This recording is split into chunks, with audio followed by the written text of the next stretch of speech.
You're listening to a Roddenberry podcast.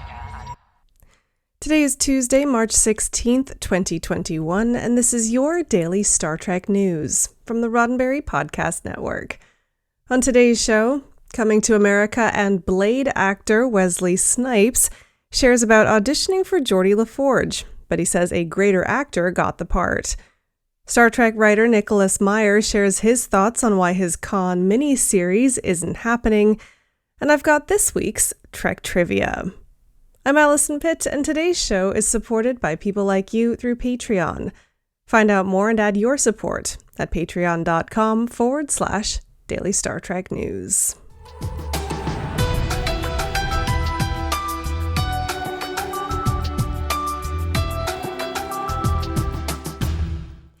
Somewhere in an alternate universe, Geordi LaForge is a vampire.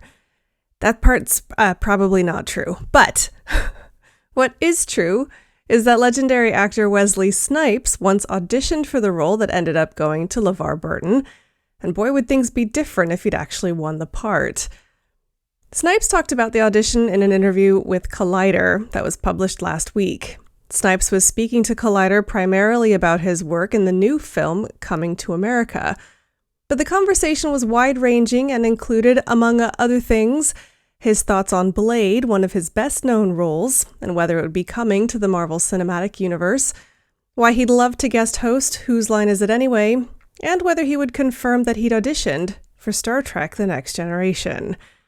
Yes, that is true, he said, when asked if he'd been up for the role of Geordi LaForge, and I was disappointed that I didn't get it. But that actually turned out pretty good, because I think if I'd gotten the role, I would have been in television more than film, and maybe would have never got a chance to do everything else I've done. And what a lot else he's done. Of his 69 credits currently on IMDb, nice. Snipes has just a never-ending list of hits to his name. Among them, 1991's New Jack City and Jungle Fever, 1992's White Men Can't Jump and Passenger 57, 1993's Demolition Man, 1995's Tu Wong Fu Thanks for Everything Julie Newmar, 1997's Murder at 1600, about 400 Blade sequels, and the list goes on. A list that may never have happened had he been cast as Geordi. Now, Snipes recalled to Collider that he was close to getting the role, but he said a greater actor than I went on to make it famous. LeVar Burton was gracious over Snipes' praise. On Twitter, he said in response, "Genuine love and respect, Wesley Snipes. Peace and blessings to you."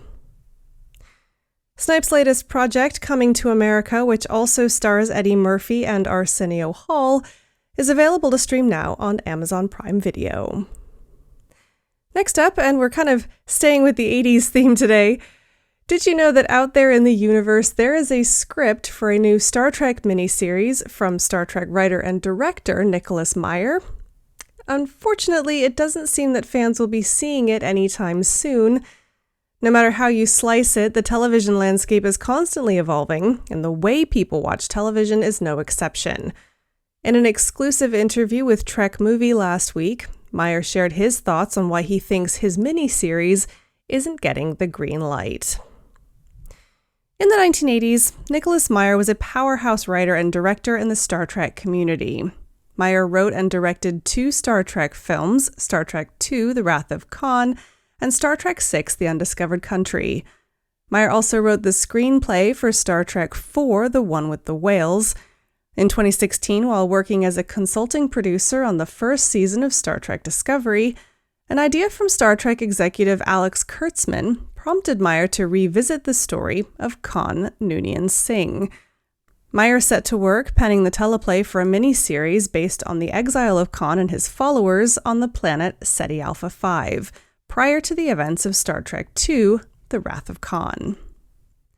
Unfortunately, by the time Meyer had finished his script, the world of television seemed to have moved on from the idea of the miniseries, and momentum on the project stalled. Meyer doesn't see this as the end, but he does recognize some of the challenges to getting his Ceti Alpha 5 miniseries into production. "I don't consider it dormant because I think it's a terrific project," Meyer told Trek Movie. I think what happened was that the business model for streaming was changing really fast. And what was originally commissioned as a 3-hour or 3-night event, by the time I finished writing it, 3 hours was not enough. They wanted longer stuff. Now, one could argue that Meyer could simply expand on his script, filling out a full 10-episode arc, which is common for streaming or limited series these days. Now, while that idea isn't impossible, Meyer doesn't see it as the best move for the story itself. I think if it went on and on and on about Khan and Ceti Alpha 5, it risks becoming kind of like Gilligan's Island, which I think is a wrong idea, Meyer said. It was commissioned as a 3-hour thing, and there were certain parameters that were put down to which I adhered. Now, it's hard to say if Nicholas Meyer's 3-hour tour of Ceti Alpha 5 will ever make it to television screens, but we'll be sure to keep you up to date on any developments, if and when they happen. I've got Trek Trivia Tuesday here in just a moment, but first, a word from me. This show is supported by people like you through Patreon. Your support from as little as $1 a month helps us grow the show so we can bring you even more Star Trek news wherever you are. Please consider supporting us on Patreon. You can find out more at patreon.com/Daily Star Trek News. That's patreon.com/Daily Star Trek News. And a big thanks to you for supporting this show. And now, it's Trek Trivia Tuesday. Did you know the planet Vulcan, later known as Navarre after the Vulcan-Romulan reunification in the 32nd century, was an M-class planet that, while livable, was pretty inhospitable to humans. Compared to Earth, it had a much thinner atmosphere and higher temperatures, and the terrain was generally harsh. According to Memory Alpha, much of the planet was mountain ranges or deserts, and the tourist attractions included active volcanoes, ancient ruins, and lava fields. So now a trivia question for you.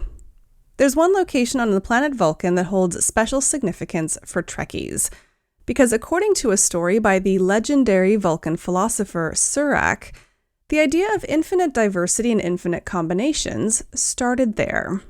It's also where Spock was reunited with his Katra in Star Trek III, The Search for Spock. Where was it? Find out on Friday's episode of Daily Star Trek News.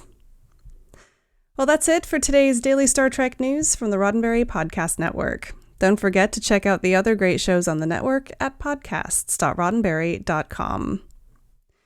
Daily Star Trek News is produced by me, Alison Pitt, with selected stories by Chris Peterson. We're supported by people like you through Patreon. Find out how you can add your support at patreon.com/Daily Star Trek News. And finally, please make sure that you're signed up for the Daily Star Trek newsletter at dailystartreknews.com/contact. Get all the day's Star Trek news delivered straight to your inbox every weekday morning. I'm back tomorrow with more of the Star Trek news you need to know, and this week in Trek history. I'm Alison Pitt. Live long and prosper. This is a Roddenberry podcast. For more great podcasts, visit podcast.roddenberry.com.